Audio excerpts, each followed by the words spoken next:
غریب کا سال بھر کا روزہ مل کر افطار کروائے، تقسیم رحمت رمضان راشن پروگرام۔ تو فمن شہد منکم الشہر فلیصم، جس کو رمضان ملے وہ روزہ رکھے۔ تو روزہ تو انشاءاللہ رکھیں گے، لیکن میں تھوڑی سی ایک گزارش کروں گا کہ جسم کی صحت کے لیے اپنی غذا پہ کنٹرول کریں۔ شاید کوئی یہ نہ بتائے، میں رمضان کے آداب میں یہ بات بتا رہا ہوں، سحری اتنی دبا کے نہ کھائیں کہ عصر تک اسی کے ڈکار آتے رہیں، کھٹے ڈکار آتے رہیں، اور افطاری اتنی دبا کے نہ کریں کہ پھر تراویح کے وقت پڑھاؤ کہ ہن میں کیویں پڑھاؤں، اٹھیا ہی نہیں جاندا، مجھ بن کے ڈٹھا پہ ہوندا ہے۔ تو سحری کھائیں اتنی کہ بس عام معمول کا پیٹ بھر جائے، کچھ حصہ خالی ہو، اور آپ کو دوپہر سے بھوک لگنی شروع ہو جائے۔ جب آپ کو دوپہر سے بھوک لگنی شروع ہوگی تو آگے 6-7 گھنٹے کا سفر ہے، اس میں پوری مشین خالی چلے گی، تو جتنے گندے مادے اور فاسد مادے جمع ہوتے ہیں وہ سارے جل جاتے ہیں۔ اچھا، رمضان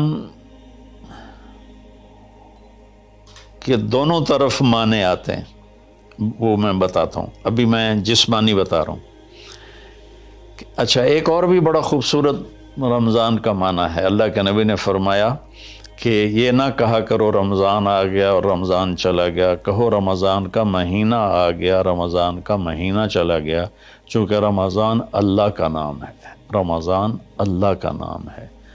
اللہ اس میں اپنے بندوں کے گناہوں کو جلا دیتا ہے، تو اس لیے یہ تفسیر رازی کی روایت بیان کر رہا ہوں، اس کی صحت اور ضعف کے بارے میں مجھے نہیں پتہ۔ تو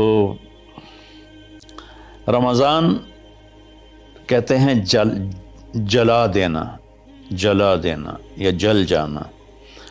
تو جب آپ کا فاقہ 12 بجے سے شروع ہو جائے گا اور 6-6:30 بجے تک چلے گا، تو آپ کے جسم کا ایک ایک خلیہ گرم ہو جائے گا اور اس میں سے بھاپ نکلے گی، اور آپ کے جسم کی گندگی پورے سال کی جو جمع ہے وہ جلنا شروع ہوگی۔ پھر آپ افطاری جب کریں تو سنبھل کے کریں، ٹھنڈا برف سے بھرا ہوا پانی اور روح افزا اور جام شیریں اور دودھ سوڈا، اور اس میں برف کے اتنے بڑے بڑے ڈلے ڈال کے جب آپ پیتے ہیں تو سارے دن کے روزے کا جسمانی فائدہ فوت ہو جاتا ہے، ختم ہو جاتا ہے۔ سنبھل کے پانی پئیں اور روم ٹمپریچر کا پانی پئیں۔ اس وقت معدہ گرم ہوتا ہے، اس میں ٹھنڈی بلا ڈالنا، اور پھر آپ اس پر دوسرا ظلم یہ کرتے ہیں کہ اتنا ٹھنڈا پینے کے ساتھ گرم گرم سموسے کھاتے ہیں، گرم گرم پکوڑے کھاتے ہیں، اور کئی ماشاءاللہ ساتھ وہ پیس کو بھی ملاتے ہیں، کوئی چانپیں ملاتے ہیں، کوئی پیس ملاتے ہیں۔ یہ افطاری ہوتی ہے اور پھر کھانا اس کے بعد ہوتا ہے۔ تو سادہ پانی سے روزہ افطار کریں، اور مغرب کی نماز کے بعد ہلکا پھلکا کھانا لیں، اور پھر تراویح کا انتظار کریں، تراویح پڑھیں، اور اس کے بعد جس کا ذوق ہے ٹھنڈا پانی پینے کا وہ ٹھنڈا پی لے، گرم کا ذوق ہے گرم پی لے، لیکن برائے مہربانی کئی چیزوں کا، اب میں ایک آپ کو مثال دیتا ہوں۔ یہ ہماری گاڑیاں ہیں معمولی سی، تو ہم اس میں دیکھتے ہیں کہ اچھا پیٹرول کہاں ملتا ہے۔ جس پیٹرول پمپ کا پتہ چلے کہ پیٹرول اچھا نہیں، ہم سزوکی والا بھی آگے چلا جاتا ہے کہ ویکھو چنگا پیٹرول کتھوں لبدا ہے، اور جن کے پاس مہنگی گاڑیاں وہ ہائی آکٹین ڈلواتے ہیں، جو پیٹرول کی سب سے اچھی قسم ہوتی ہے۔ تو ہم اپنی ایک چھوٹی سی گاڑی، چند لاکھ یا چند کروڑ کی گاڑی کو اچھا پیٹرول دینے کے لیے کئی کلومیٹر سفر کرتے ہیں کہ وہاں کا پیٹرول پمپ اچھا ہے، اور یہ جو گاڑی ہے جس کی آنکھ کا یہ ابرو کا یہ جو پپوٹے کا بال ہے، یہ اگر گر جائے تو ساری دنیا مل کے نہیں دے سکتی۔ ایک نوخن اگر گر جائے تو پوری دنیا مل کے وہ نوخن نہیں دے سکتی۔ کون چاہتا میں گنجا ہو جاؤں؟ اور ایک بال گرتا ہے تو پوری دنیا کی طاقت مل کر وہ بال واپس نہیں لا سکتے۔ تو اس کو ہم گندی سے گندی چیزیں کھلاتے ہیں، کچوریاں کھا رہے ہوتے ہیں، قتلمے کھا رہے ہوتے ہیں کہ افطاری ہو رہی ہے۔ تو اللہ کے واسطے ٹویوٹا گاڑی میں صاف پیٹرول ڈلواتے ہو اور اس خوبصورت گاڑی میں گند بھر دیتے ہو، سموسے اور پکوڑے اور دودھ سوڈا اور جام شیریں اور روح افزا اور 7 اپ اور ٹھنڈے پانی، سکنجبین، اور اس کے اوپر پھر مرغے کے پیس اور چانپوں کے پیس، اور ابھی کھانا بعد میں کھانا ہوتا ہے۔ تو مہربانی کریں، اپنے جسم کی صفائی کریں، اعتدال سے کھائیں، افطاری بھی اتنی کھائیں کہ آپ کی بھوک باقی ہو، تو آپ آرام سے تراویحیں پڑھ لیں گے۔ تو تراویح پڑھیں، پھر اس کے بعد آپ آرام کریں، جلدی سے سو جائیں۔ اور بعض نوجوان ساری رات جاگتے ہیں، ٹھیک ہے، کوئی بات نہیں، جاگیں، کوئی نفل بھی پڑھ لیا کریں، کچھ اپنی گپ شپ بھی کر لیا کریں، اور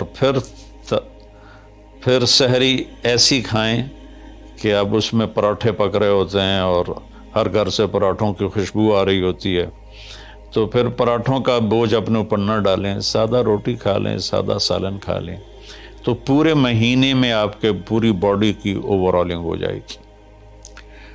یہ تو جسمانی فائدہ ہو گیا۔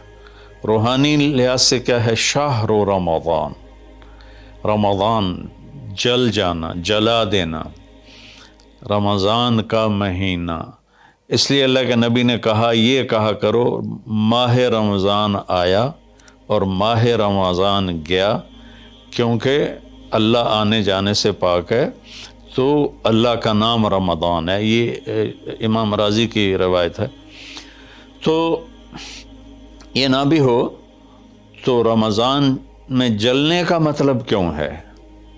اسی مہینے کے ساتھ کیوں ہے کہ ہر روزے کے ساتھ اللہ اس کے گناہ معاف کرتا ہے، اس کے گناہوں کو جلاتا ہے، اس کی بھوک کی آگ میں جلاتا ہے، جلاتا ہے، جلاتا ہے۔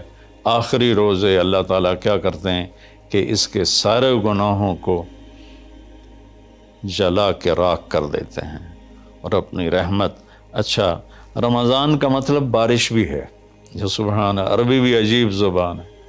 رمضان کا مطلب بارش بھی ہے، رمضان کا مطلب اگر رمضا مصدر ہو، رمضا، تو یہ بارش کا مطلب ہے، رمضا ہو تو یہ جلانے کا مطلب ہے۔ سبحان اللہ، کہ رمضان ایسا مہینہ ہے کہ اس میں ایسی رحمت کی بارش ہوتی ہے، سارے گناہ دھل جاتے ہیں۔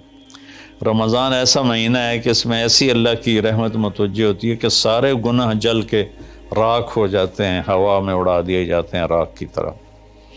تو یہ تب ہوگا جب ہمارا پورا جسم روزہ رکھے، ہماری آنکھیں روزہ رکھیں، ہمارے کان روزہ رکھیں، ہماری زبان روزہ رکھے، ہمارے ہاتھ روزہ رکھیں، ہمارے پاؤں، ہمارا دل، دماغ روزہ رکھے، تو پھر یہ روزہ، یہ رمضان بنے گا اور ہمارے گناہوں کو جلا دے گا یا دھو دے گا۔ اور اس میں خاص طور پر اللہ کے نبی نے فرمایا کہ شراب پینے والا توبہ کر لے، چونکہ شرابی کی بخشش نہیں ہوتی رمضان میں۔ ایک ہوتا ہے دلیر ہو کے پینا، کوئی نہیں، کچھ نہیں ہوندا، اللہ بڑا غفور الرحیم ہے، یہ تو سارے پکڑے جائیں گے۔ ایک آدمی میرے پاس آیا، وہ کہنے لگا، جی مجھے شراب کی عادت ہے، چھٹتی نہیں، کئی دفعہ چھوڑی ہے، پھر نہیں چھوٹتی، اور پھر جو وہ تھاڑے مار کے رویا، اتنا رویا کہ میں بھی غمگین ہو گیا اس کے رونے کو دیکھ کر۔ اس کا معاملہ اور ہے، تو اس پر اللہ کی رحمت نازل ہو جائے گی، چونکہ جو توبہ کرتا رہتا ہے پھر اس سے ٹوٹ جاتی ہے، وہ دن میں 70 دفعہ بھی توڑے گا اور توبہ کرے گا تو اللہ کے ساتھ دوستی باقی رہے گی۔ تو ایک شرابی ہے تو اللہ کے واسطے چھوڑ دے۔ ماں باپ کو دکھ، عق الوالدین، ماں باپ کی نافرمانی نہیں فرمایا، ماں باپ کو پرزے کر دینا، نافرمانی تھوڑی بہت ہر بچے سے ہو جاتی ہے، لیکن ایسی نافرمانی کہ ماں باپ کا دل ٹکڑے ٹکڑے ہو جائے، اس کو کہتے ہیں عقوق الوالدین، عاق لوالدیہ، جو ماں باپ کے دل کو ٹکڑے ٹکڑے کر دے اس کی بھی بخشش نہیں ہوتی۔ تو مشاحن، جو دل میں کینہ پال کے رکھتا ہو کسی کے لیے، اور بغض رکھتا ہو کسی کے لیے، نفرت رکھتا ہو کسی کے لیے، حسد رکھتا ہو کسی کے لیے، ایک اس دل پر اللہ کی رحمت کی نظر نہیں پڑتی۔ اور ایک قاطع الرحم، جو رشتہ داروں سے لڑتا ہو، رشتہ داروں سے ماتھا جو مارتا ہو، کبھی سینک پھنسائے ہیں، کبھی اس کے ساتھ کبھی اس کے ساتھ، خونی رشتوں میں جو غلط سلوک اختیار کرتا ہے، ایک اس کی خاص طور پہ بخشش نہیں ہوتی۔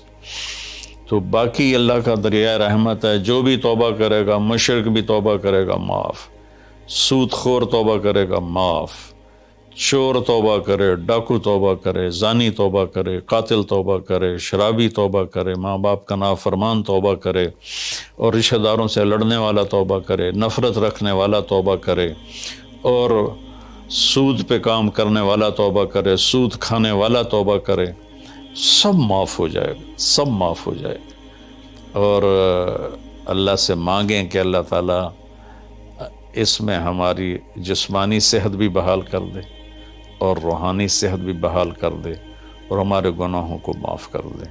السلام علیکم ورحمۃ اللہ وبرکاتہ۔ کیا آپ چاہتے ہیں اپنے اور اپنے پیاروں کے لیے نیکی کا کبھی نہ رکنے والا سلسلہ؟ تو مدد کریں بہترین صدقے سے اور دیجئے پانی کا تحفہ ان کو جو اس نعمت سے محروم ہیں۔ اپنے صدقات اور عطیات MTJ فاؤنڈیشن تک پہنچائیں۔